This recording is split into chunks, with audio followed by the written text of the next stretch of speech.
George Soros వయసు రీత్యా ఆయనకి దాదాపు 94-95 ఏళ్ళు ఉంటాయి. వయసు రీత్యా ఆయన మెల్లగా పక్కకు తప్పుకుంటున్నారు.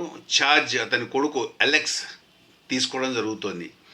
అతను ఒక పాకిస్తానీ అమ్మాయిని రీసెంట్గా ఈ మధ్యనే పెళ్లి చేసుకున్నాడని వార్తలు. ఇది ఇట్లా ఉంటే భారతదేశంలో మాత్రము ఏదో జరుగుతోంది. తెర వెనుక దాదాపు ప్రత్యక్షంగా తెర ముందర కూడా ఏదో జరుగుతోంది. యాంటీ మోడీ శక్తులన్నీ కూడా ఒక స్టేజ్ మీదకి వస్తున్నాయి. దీని వెనకాల అమెరికన్ డీప్ స్టేట్ ఉన్నట్టుగా అనుమానం.